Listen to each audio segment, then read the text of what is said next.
This is the fifth in a series of breakfast sessions. I'd like to thank again the College of Law and the Law Foundation for sponsoring these particular talks. You should have in front of you once again a paper and a small card. This colour, and we'll be encourage you to carry this one around. It's useful for you in the long run once again. I have brought with me a couple of papers from yesterday. I gave a talk on negotiating with difficult people. If people wanted copies of that, I've got a few up the front here. And some of you are really victims of overeducation. There's another session today at the law school on the failed experiment in Australia with shared equal parenting. So some of you who are family lawyers are particularly interested in that and will apparently be coming to that as well. Okay, today's topic is another mini topic within this broad range of topics about negotiation. It's also a very important topic in litigation, and those of you who are litigators will be aware of this being a much discussed topic amongst judges. And I'll make passing reference to that because it is such a hot topic there in many jurisdictions since the Wolf reforms in the United Kingdom, where Justice Wolf suggested a number of changes to the way litigators handle dueling experts.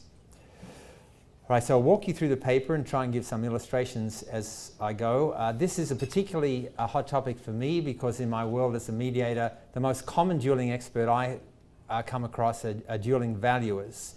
And clients are just astounded as we're working about division of a farm or division of a law practice, where two valuers come in and one says the farm's worth $1 million and the other says $4 million. One says the legal practice is worth $3 million, the other says the legal practice is worth zero, nothing, just a few second-hand computers. And the clients are stunned by the variety of expert opinion. Those of you who work in area of torts, of course, will be aware how often there are medical reports which are miles apart, that the person will get better with a few months of physiotherapy, that the person will never get better, they'll have chronic illnesses for the rest of their lives. And I'm sure in this room you've got a particular category of experts that you run across frequently, and they may be engineers in building disputes, they may be experts in cattle raising who have different views on how damaged cattle have been from a particular disease and so on. So page one, when you go right back to one of the earlier talks we gave about causes of conflict, one of the causes is missing information, missing data. So Christopher Moore's famous pizza of why conflict occurs, one of the slices is different data. And so a way we handle different data is we hire experts to come and tell us why this business is losing money, how damaged this particular farm was by this leaky mine, and so on. Experts give us data and it helps us to make a wise decision in the light of that data. So you see there on page one what caused the concrete to crack. So experts can talk about cause, they can talk about consequence, they can talk about the future and make guesses as to, of course, a classic group of experts are lawyers. They make guesses as to how a bureaucrat will behave in 2 weeks' time or 2 years' time. And so in that sense, experts can be very helpful to fill in data gaps. But middle of page one, there's a dark side to this, and those of you who are interested in following through the theory on this, there's a fellow called Gerald Egan who wrote a famous book, some of you may have studied it in undergraduate, called The Skilled Helper. It's referred to in footnote 2, and Gerald Egan writes this book, which I suppose is lost in the data avalanche since the internet occurred, and he says for every helper there is a dark side. So every helping strategy you can use for a client has a positive side and it has a dark side. And it's important for an expert to know the dark side as well as the helpful side. So the darker side that I see a lot is middle of page 2, could be given this label, the Dueling Experts Syndrome, a problem for negotiators, mediators, and for litigators, and particularly now for judges who say, I'm so tired of hearing these two accountants come here and give the same evidence case after case.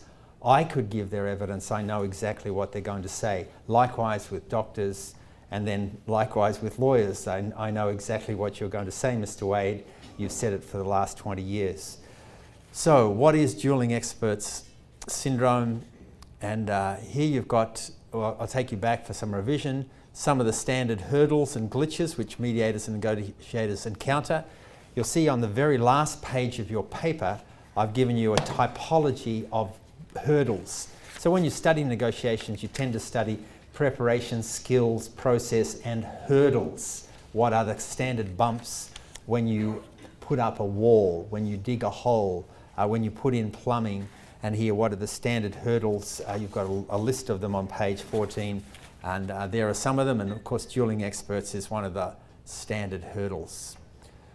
All right, Dueling Experts become part of the problem rather than part of the solution as these dynamics occur. Here are the dynamics, bottom of page 1. Each disputant hires their own expert, their own lawyer, their own doctor, their own psychologist, and says ours is the best. They have more PhDs, they've been practicing in this field in Saskatoon or in London for longer than yours. Ours is best. So the competition begins. And next, disputants tend to hire prostituted experts, people who already have a reputation for being, as we know, plaintiffs' doctors, defendants' doctors, high valuers, low valuers. You go out and hire the person who tells you what you want to hear, which is suitable for your particular client. Next, garbage in, garbage out. So the law firm I worked for in early 90s, it was a great law firm, but they were very careful what they told their experts. So an expert is garbage in, garbage out.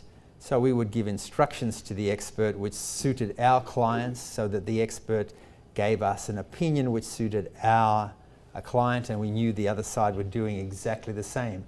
So the key question with an expert is, who gave the instructions? Were these instructions mutual? Were the instructions agreed to? And usually they're not. People give independent instructions and then make phone calls. So it becomes even more garbage in, more garbage out.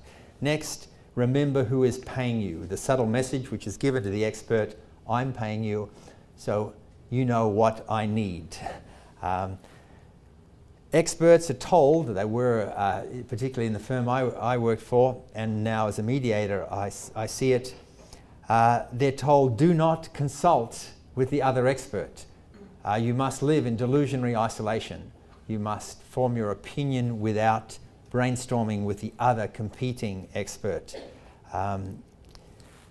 You get what you pay for. This particular proposition is, I am subtly telling you that as our client needs a high valuation in this pool, I need a high valuation. I need the husband's business, his medical practice or his computer store, to be valued at a very high number, because then when we divide that by 50% or 40% or 30%, my client gets a bigger cut.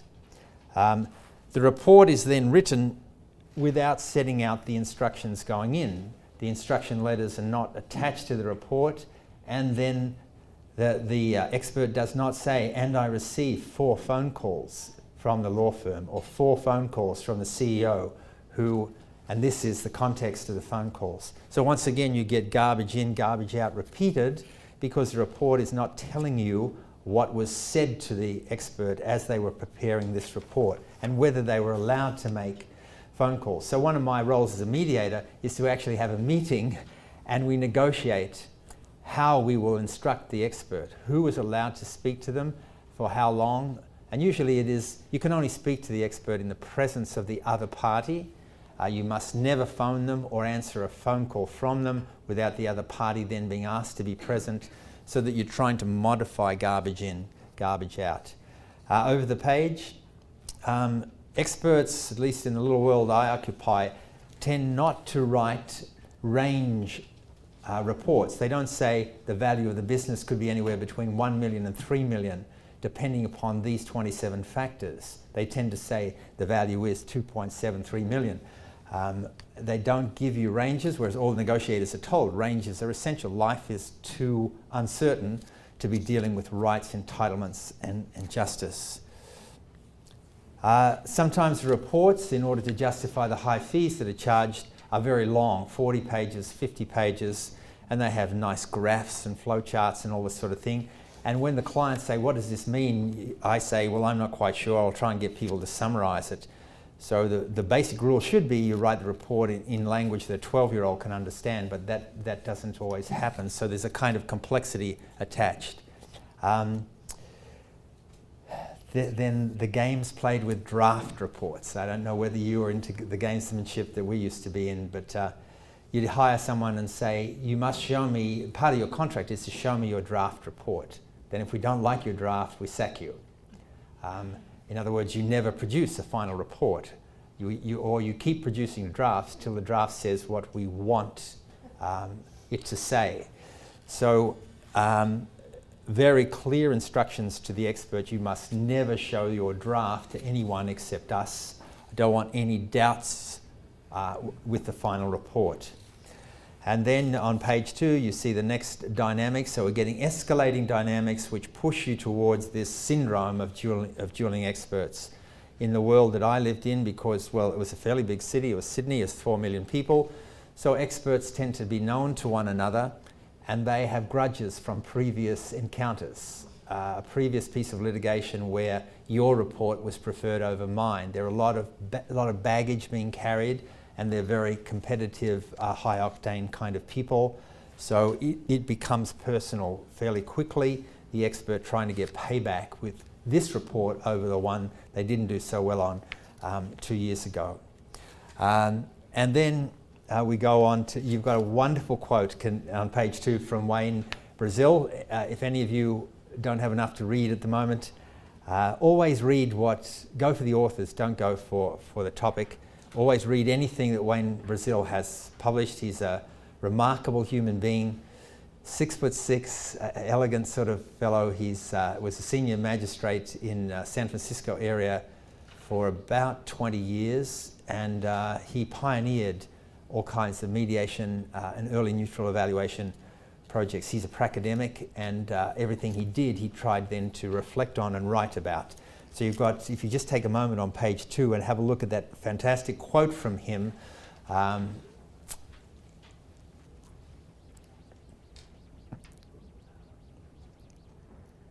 which is picking up the theme of dueling experts. He's basically saying litigators drip feed their experts with a limited amount of information until they get them to commit to a particular line. Having committed to the line, they then give the expert the rest of the information, and the expert then has to rationalize their opinion by getting rid of the rest of the information, by saying, well, it's not really important.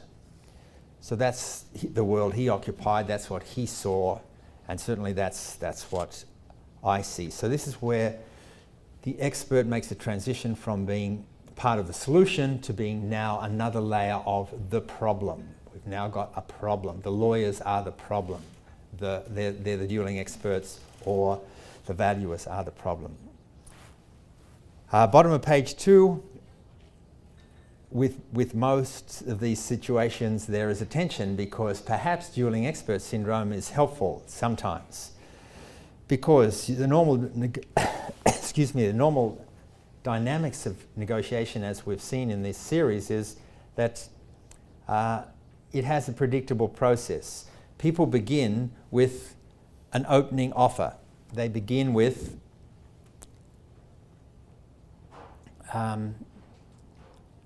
starting just inside the insult zone. the business could be valued anywhere between 3 and 1 million, so they begin at 2.97 million. And they know that this is a game that their number is going to be beaten down, so you need to start high soft in order to get towards the appropriate number, which may be halfway between 1 and 3. Secondly, they realise that good cop, bad cop, this is page 3, is a normal kind of behaviour pattern in negotiation. One of your parties smiles and is very kindly, another is a polite monster usually, not a complete monster, because this helps people to focus realistically, deal with the kind person, because otherwise you'll have to deal with the monster. And the monster is meant to be a kind of symbolic litigation person. So I did a mediation which involved renovation of a factory and the alleged damages which flowed from it not being renovated properly. We had a lot of people in the room. There were about 17 people in the room. And we had dueling experts, lawyers, dueling experts, engineers. And in that case, one of the young lawyers was very helpful and said to me, John, he whispered in my ear, I think you need to get out of here. There's too much noise in this room. And so in that case, we left all the dueling experts in the room and just went for a walk with the two CEOs. And we walked around a Melbourne suburb on a very hot day, and me in the middle and they on either side, and they were just talking to one another, and I would reframe occasionally. And so they were able to reach an agreement by exiting from the situation where the good cop, bad cops are doing their normal routines. And finally, this is fairly depressing, but this is a syndrome I saw happening all the time, is that dueling experts realise that there is a war of attrition going on in extended negotiations. And this attrition is, I'll keep spending to make you keep spending. So if you hire a very important doctor as your expert, they have to hire a very important and expensive doctor as their expert. And so there is a kind of escalation of expense wearing people down to finally say, I've had enough, let's get out of this. So this can either be looked at as the part of the dark side of dueling experts, or part of a normal, even helpful side. Okay, page 3.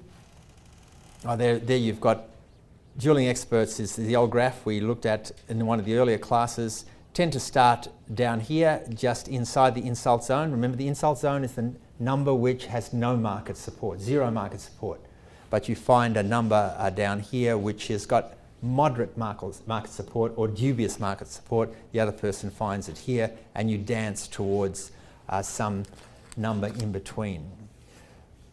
How can you respond to dueling experts? This is page 3. Many of you may ask, well, how can I avoid dueling experts? How can I have preventive behaviour rather than just reactive behaviour?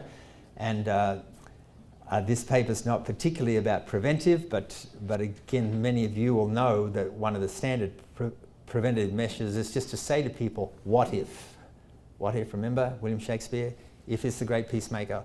What if we both go and hire dueling psychologists? Where will that lead us? They'll each likely say different things. They'll become part of the problem. Is there any way we can avoid this? So you have a discussion, a brainstorming on avoidance, and in some cases people will agree to hire a single expert with a lot of protocols attached. Who can talk to them? How long are the instructions? How will costs be shared? And that sort of thing. You should be aware that in Australia and in a number of jurisdictions, the judges, of course, are very much into prevention, not in reaction. So in the Federal Court of Australia and the Family Court of Australia, lawyers are not permitted to hire 2 experts. It's illegal. It's contempt of court. So if you want to run litigation, the parties have to meet and hire a single expert, engineer, architect. Ironically, not a single lawyer. Notice, lawyers, we've avoided being told we can only hire a single lawyer. And so the rules of court just make this clear, which has changed litigation dramatically. Now, there are exceptions, of course. You can go to court initially and have a preliminary hearing where you argue before a judge we should be able to hire 2 experts. And of course, some judges are quite draconian, say no, never, floodgate. If I let 2 in here, there'll be more. Others are more relaxed and say, oh, special circumstances. So in terms of prevention, there are a lot of strategies. We're looking particularly here at reaction. As you're getting ready for a negotiation, you realize the other side is going to hire an expert and you're going to probably have to hire a reactive expert. So you see on page 4, in preparation meetings, you can say to people, so what are we going to do if our experts are miles apart? What are we going to do when our experts are miles apart? What are we going to do when each expert predictably says, I'm right, I'm right? What are we going to do when the experts' egos get involved? And remember, we're talking about lawyers here too, because we are the classic dueling experts. Will we flip a coin to decide which one to go with? So you can have various discussions at that early stage to create doubt about the processes that you're both about to enter into. So this is again some of the revision of what we looked at in earlier classes. If you remember way back when we looked at negotiating with a hard bargainer, there are a number of doubts you create. TTLBs, theatrics, threats, lies and bluffs. They're standard things that you do, and we're looking particularly at the standard. We have different facts here, and then further down the list, number 18, our experts are different. Our experts have different degrees of expertise. So we're trying to create doubt for the other side as we enter into this dueling experts regime. All right, if dueling experts have emerged, what do you do? 3 steps. The dance is 3 steps. Page 4, first, when in doubt, all negotiators summarize or reframe. So when in doubt, when everything's going to hell, say, what did I learn? I need to summarize. So at the moment, we're at this stage. So at the moment, we're this far apart. So you reframe dueling experts. So we have 2 experts who seem to be a long way apart. Is that right? So we've hired 2 valuers and they're only $4 million apart. Is that correct? You give back to the person what you've heard, what the situation is, and see if you can get a yes out of them.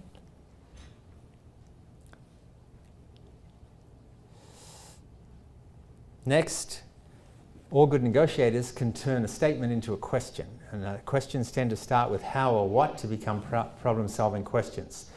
So you say, so we're left with this question, how should we deal with our differing experts? How to reconcile our differing experts? Page 4, the different kinds of questions there. How to deal with experts who are far apart. So the question is neutral and mutually satisfactory.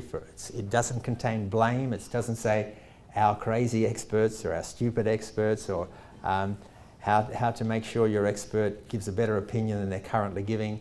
It's put in a way that both parties can say, yes, we can deal with that. And you've got that on your little card. What can be done about? How can we manage? How can we respond to the differing expert opinions? So reframe, turn into a problem-solving question, and then number 3, you begin to brainstorm what are possible responses. And this is where in your toolbox you need to know these responses. Many of you use these all the time. And you can bring these up obliquely by saying, I once had a case where we tried, or my 3 favorite ways of dealing with dueling experts are, or have you got any suggestions? What do you currently do when your experts are miles apart? Be careful about saying, I have a bubblegum card in my wallet and it says there are 12 ways to handle this. People get quite aggro when you seem to be too smart and you seem to have the answers too quickly. So question, I wonder what the answers are. We've tried this, we've tried that. That particular case I mentioned to you about the renovation of the factory, not due to any skill on my part, but the parties in that situation, they were so far apart on the damage that had been caused by the renovation. that and their experts were miles apart, millions of dollars apart. So they said, we need to have a third person and come in. My heart dropped at that point, because usually you then have 3 experts to fight with one another instead of 2. But that was their response, and then they said, but who could we use to help us reconcile these vast differences? And they were smart enough to say, can't be someone from the same country. There are too many interlocking friendships, too many old debts to pay back.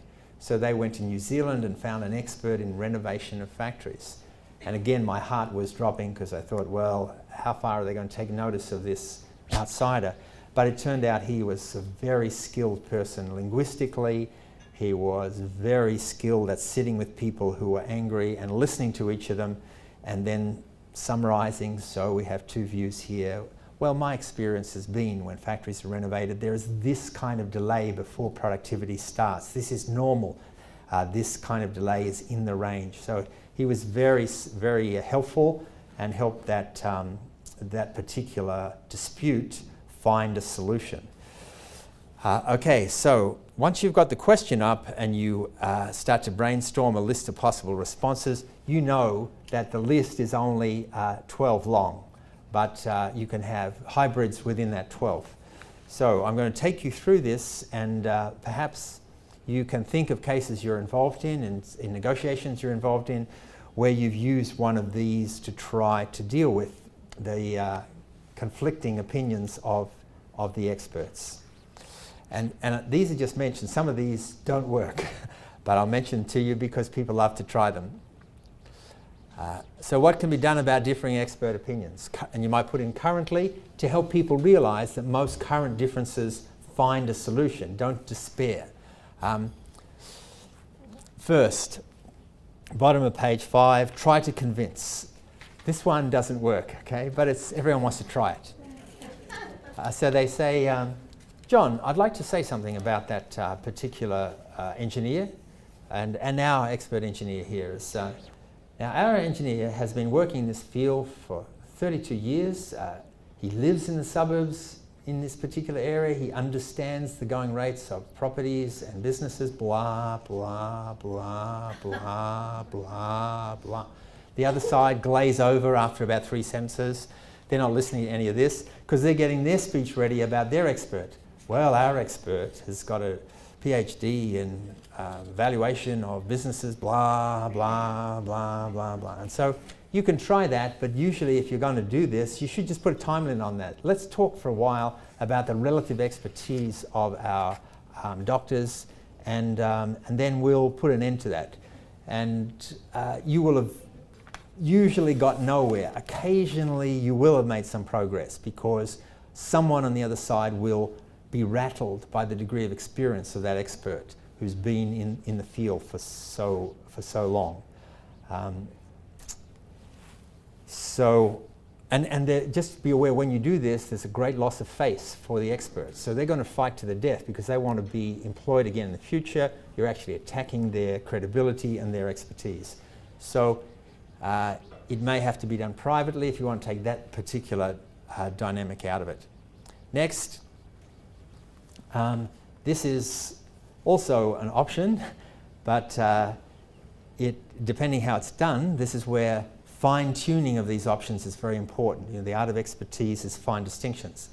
So this particular option says we're not going to get the egos involved of each trying to justify, I'm right, no, I'm right, I'm right, no, I'm right. So this option says we want, and judges love this, just so you know that in Australia, in any case, judges have picked certain of these on this list and said, these are the ones we like. So they say, and I say as a mediator, I'd like the 2 experts who have submitted these reports to give back a one-page summary, which they prepare in 2 hours, which the parties pay for equally. So a summary in words that a school child could understand. And it's an explanation, not why I'm right, why you're wrong, but why you are so far apart. I want you to explain in simple language on 1 page why 2 experts are $3 million apart, why 2 lawyers are again, many millions of dollars apart. So that particular option is definitely worth exploring, and is one you should have in your repertoire. You should be aware in Australia that judges are using this a lot, and in the United Kingdom. It's known as Hottubbing. Have you heard of that phrase? Hottubbing? Okay, so part of the disillusionment of the judiciary about dueling experts is they say, we're going to implement a new process. I'm coming off the bench. I'm going to sit at a table with the two experts. The lawyers sit at another table, and the judge sits with the two experts, and the judge says to the experts, tell me why you're so far apart. I don't get it. And the judge and the two experts in the courtroom have this conversation, and the lawyers listen on. It's called like going into a hot tub together. So that's an oral explanation of why we're so far apart. Next, I've seen this used a number of occasions. It doesn't work very well. But the parties say, let's go through a process. We don't understand why people are so far apart. So let's send them a list of questions. We'll send a list of questions to your expert. We'll send a list of questions. You send a list of questions to ours, and that will provide clarity. Often it doesn't, because all it does is give the expert an opportunity to justify why I'm right and you're wrong. They answer the questions in such a way that I am profound and wise and you're not. Now this one is the king intervention for negotiators and mediators. So this is the one I use a lot. So as we're getting ready for a negotiation, it appears that the particular experts are miles apart. So it is a written version of number 2.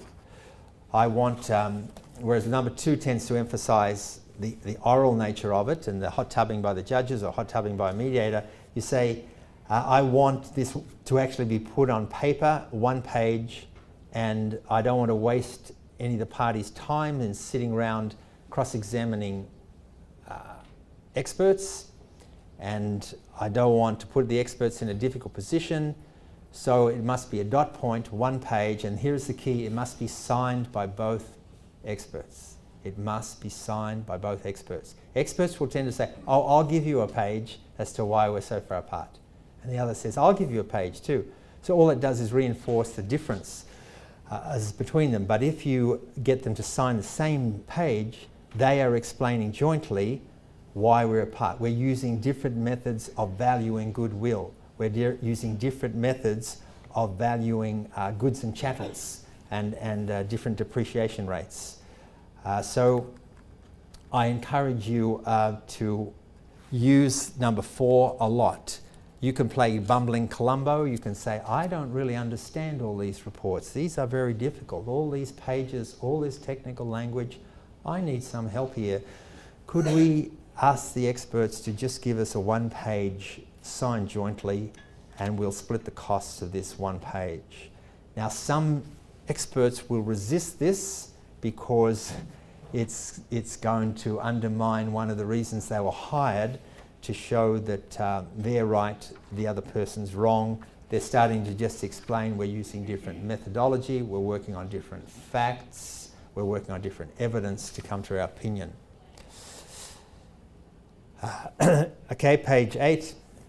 The next one is you ask the third advisory expert, not the third adjudicating expert, to attend the mediation. So that one about the renovation of the factory that I mentioned to you, that expert came as an advisor, and he turned out to be very skilled linguistically, able to listen to people and say what was normal in terms of delays during the renovation of factories. And this is a challenge to find the third party. Will the 2 experts trust the third party, not to ridicule them publicly, not to undermine their future employment? So a challenge to find this person.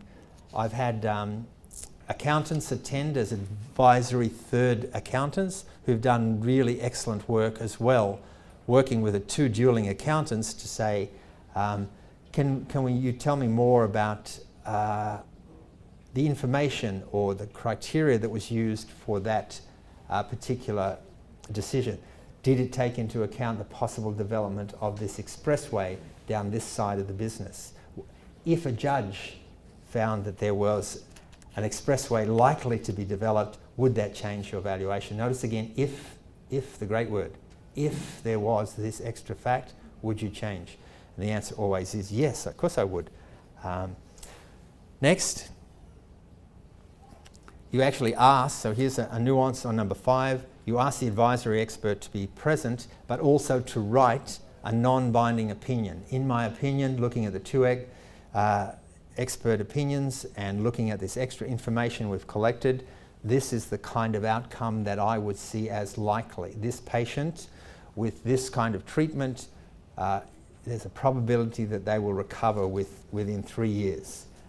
So once again, very risky loss of face, these 5 and 6, loss of face for the 2 other experts, and so this person needs to be somebody who has real status in that field. This one, of course, the third expert writes a binding decision. You are effectively asking the third expert to be an arbitrator, to come in and to give the opinion which will then be the outcome for the parties negotiating. Most people won't go with this because it's too risky. It's too risky for the parties to suddenly end up with a number and have agreed contractually to be bound by that number. But you may have illustrations in your world where this has worked. So page 9, the downside of that is the parties lose control. They risk a bad outcome.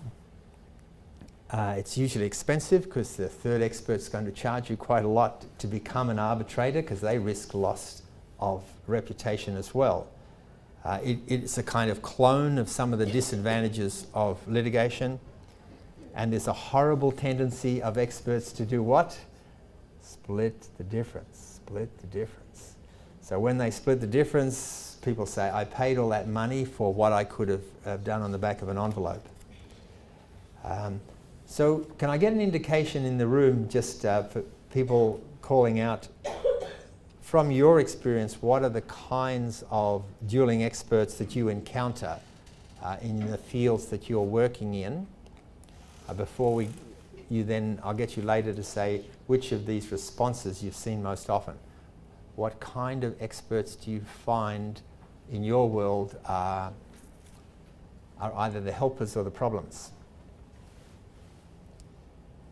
So I'll give you another illustration from Australia. So anthropologists are a huge problem in Australia. Why? Because of native rights litigation, native land claims, because of the way the law developed in Australia. The Aboriginal people needed to have a substantial and uninterrupted connection to the land. So who knows about substantial and uninterrupted connection to the land? Anthropologists. So suddenly there was this new industry, fantastic industry for anthropologists, but you just hired the anthropologists who would readily find connection and the anthropologists who'd readily not find connection. So suddenly a new group of experts were putting in swimming pools and tennis courts in their homes. A new industry broke out in Australia in land claims for native Aboriginal people in the worlds you're in. So pension valuations. Pension valuations, yeah, great. So, and are there discrepancies in those? Is there a class of valuers who go high and a class who go low? Not that I would. No, there may not be in some of these. There may be formulas which push the experts into a particular. Any others? Those Real estate appraisers. Real estate appraisers, yes. High, low, quite big gaps, yes. Others? Any family people with child psychologists? A 2-year-old should never be away from their parent. Oh, a 2-year-old can go away from the parent. Wildly different theories behind them. Any others that you've got?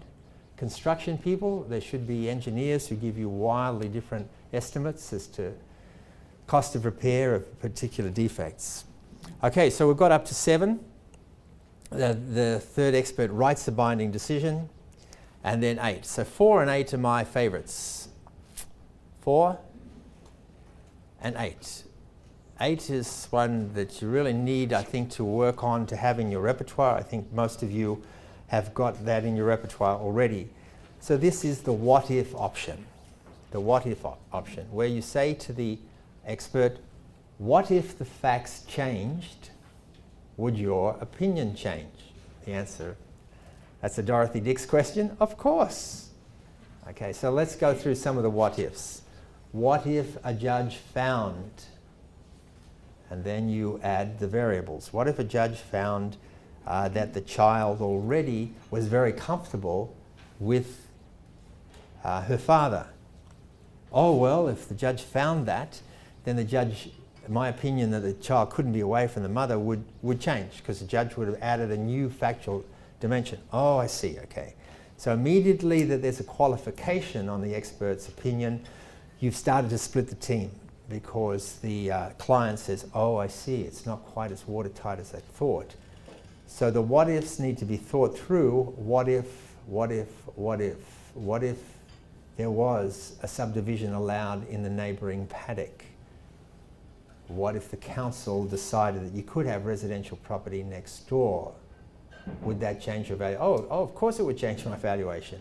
Okay, so you need to have a series of plausible what ifs, which you work through, and suddenly the expert's opinion becomes seriously qualified. It says this is the opinion in this fact situation, but there are 3 more fact situations that would dramatically change the particular outcome. So this one of hypothesizing by what ifs, would you change if this extra, no longer garbage in, but facts were thrown in. Number 9 is fairly depressing. Split the difference. Okay, so this is where dueling experts as a syndrome is justified. You hire a high number person and they hire a low number person, knowing that a standard negotiation strategy is to split the difference. So the downstream outcome is affected by the upstream hiring. You hire so that you will be able to get a better deal from the splitting the difference. So I do a lot of matrimonial property disputes, and the lawyers anticipate this. So we have a 1-page, here is the table of assets, farm, house, 3 cars, 17 tractors, and we have 3 columns on the right-hand side. Have the wife's value, the husband's value, and the midpoint. The 3rd column actually is predicting this is the game we're going to potentially play. So it's a little bit depressing, because it ensures that the dueling experts continue as in their occupations, because for wealthy people you hire these 2 extremes and then you create the midpoint. So it's frustrating because it actually generates deception, it generates false reports, it generates exaggerated reports in both directions. Trade chips. So I've seen this occasionally, and this is done sometimes for tax reasons in the world that I occupy, where you have multiple lines you're negotiating on. What's the value of the property is line number 1. In what percentages will a property be divided is not line number 2. Over what time frame will the property be divided is line number 3. What security for transfer of property, what security will be entered into. And so I've just given you 4 lines. Usually in property disputes there's 7 lines in my world. But for some reason, one of the parties says out of the blue, I'd be willing to move towards your valuation, that's line number 1, if you move towards my percentage. So it starts to look a bit like split the difference. But they're doing it for tax reasons, or they're doing it for ego reasons, or they're doing it in order to justify this to a tribal member who's saying, don't let them beat you down on the value of the farm. And so they take, I'll go high on the farm if you go low on the percentages. And that may be a psychological reason for doing it, maybe a tax reason, and maybe some tribal members in the background saying that. Next, this one sounds terrible, but it's toss a coin. You need to have this in your repertoire. Well, the psychologists are this far apart, let's toss a coin. What? This is my life, this is my child. The value is this far apart, let's toss a coin.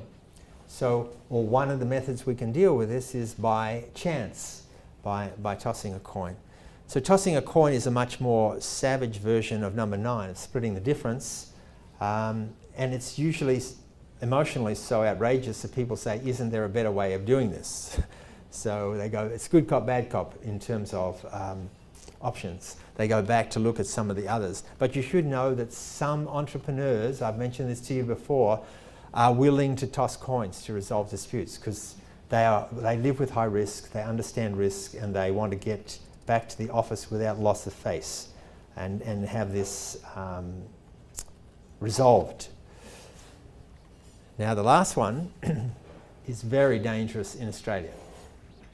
And you'd have to tell me, those of you who are litigators, how dangerous it is in Saskatoon or in parts of Canada. So the parties say, we're too far apart. We'll have to leave it to a judge.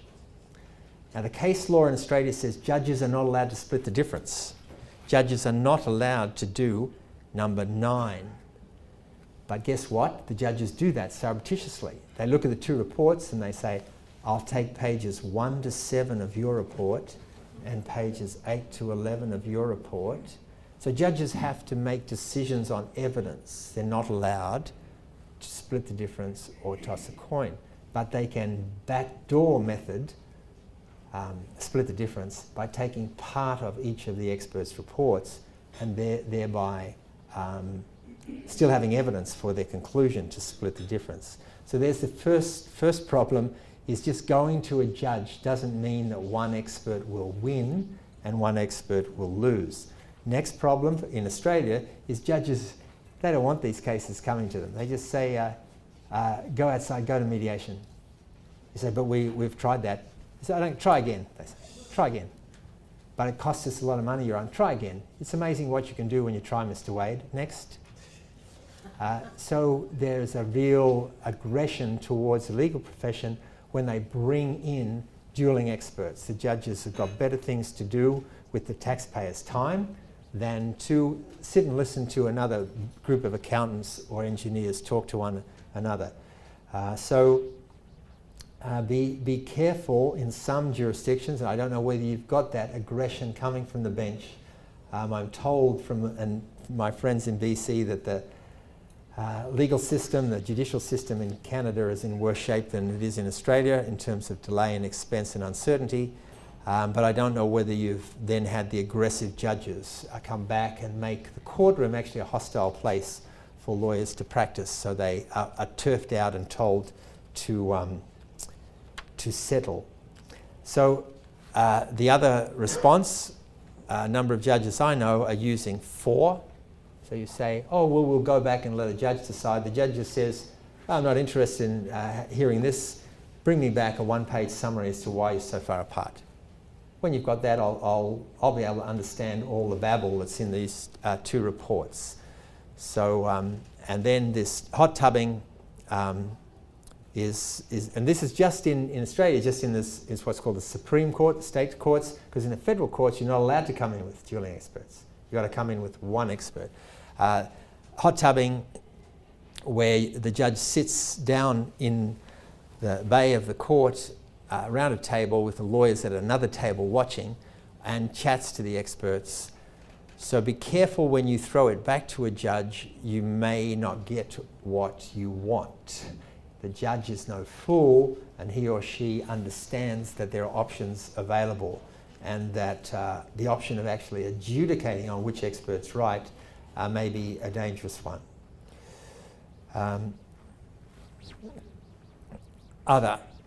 Any others that people have seen? So there's 12 that I've seen and I see. And as I mentioned, the popular ones, the ones that work most often, 4 and 8. And the ones that do not work very often are 1. That one just ends up with a noise in the room. Any of these that you see in the worlds you occupy?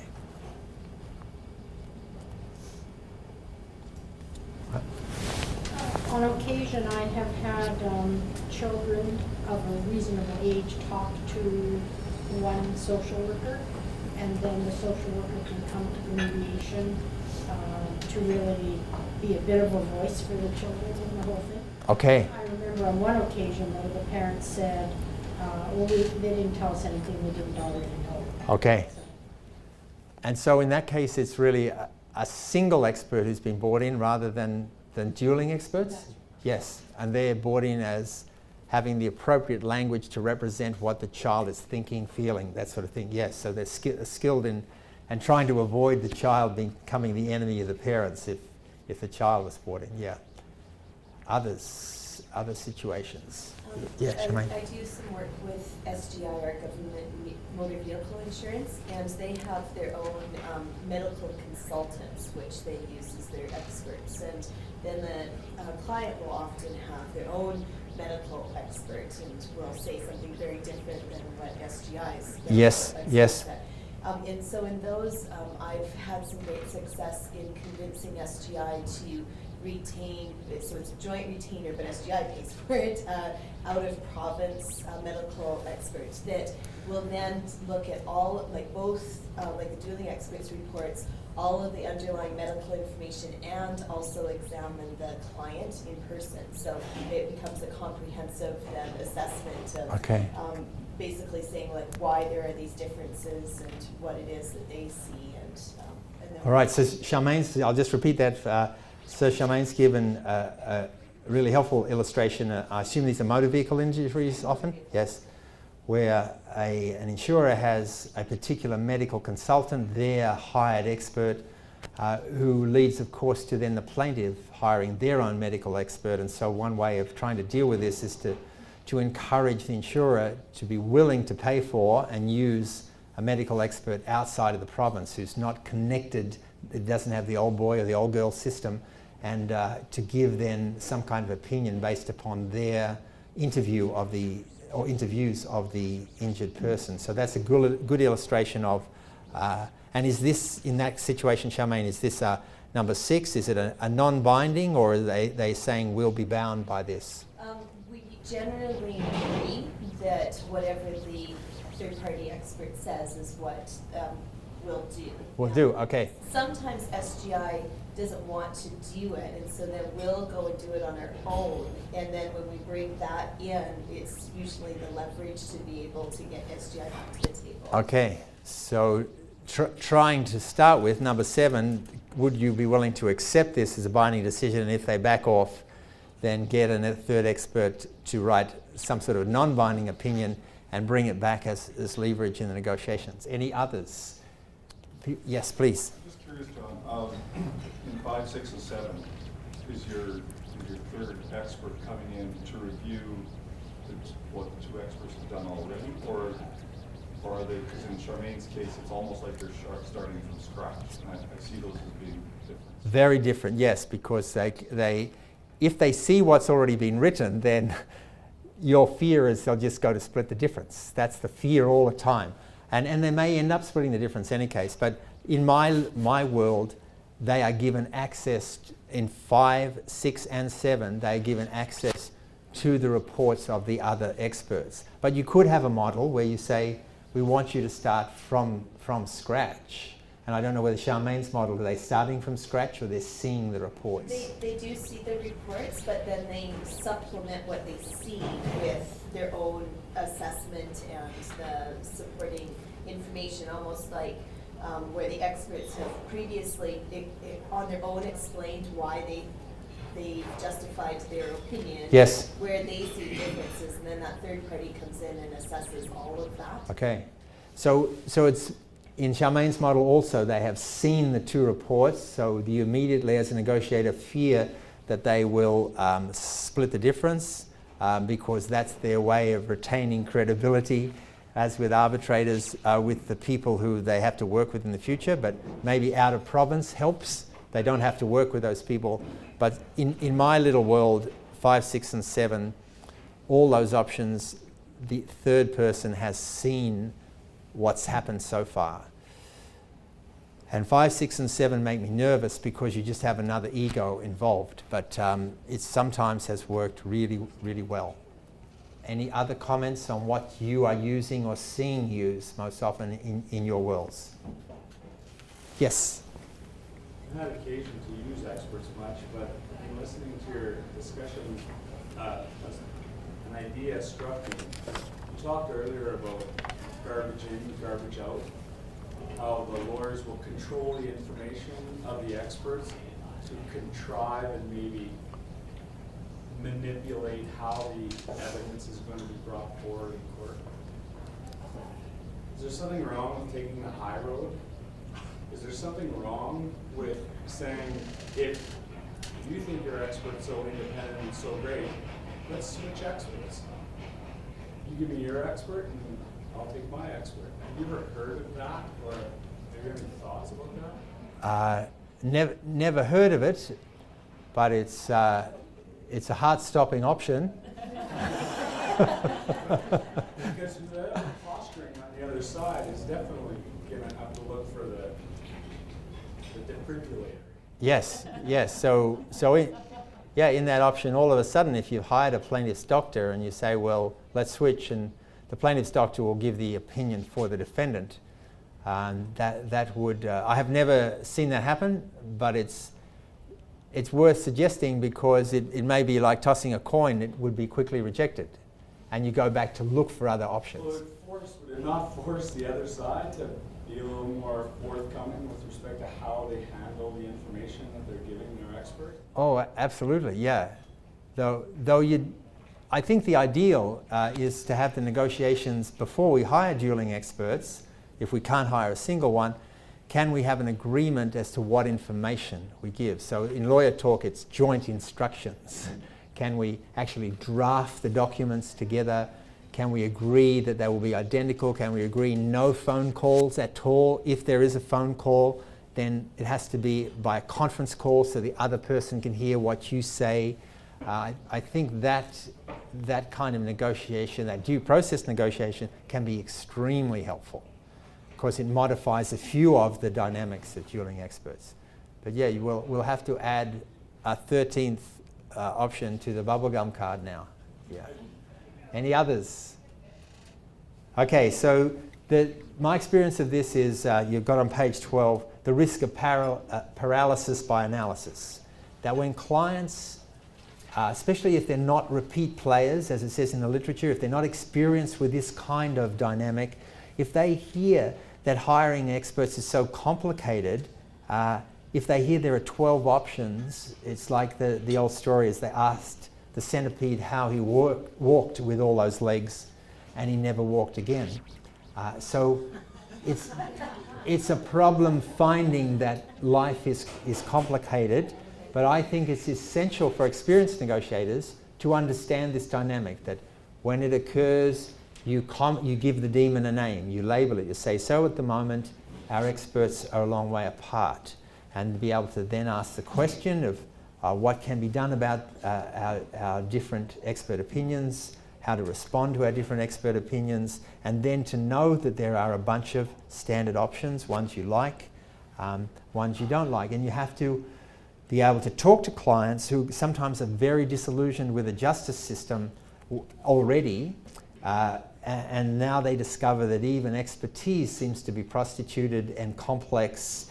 But to give them that news late, I think is not helpful, and in my opinion, it should be given to people early, that these are the dynamics we have to work with. We can get through it.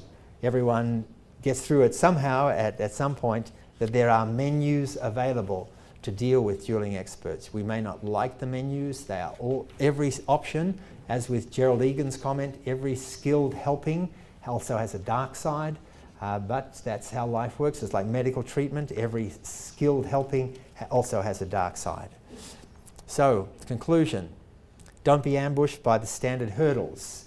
All hurdles can be dealt with by this trilogy of responses we've talked about here. You've got the standard hurdles on the last page of your paper. Give the dragons names. So these hurdles are weakened by just being given names, by saying, so we're facing now the normal good cop, bad cop routine, or we're facing now the normal challenge of our experts being well apart.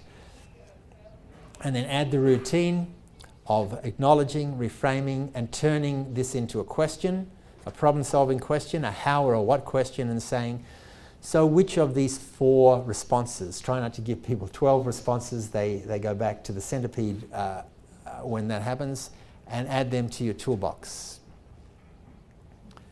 So that's the end. Thank you very much for coming this morning.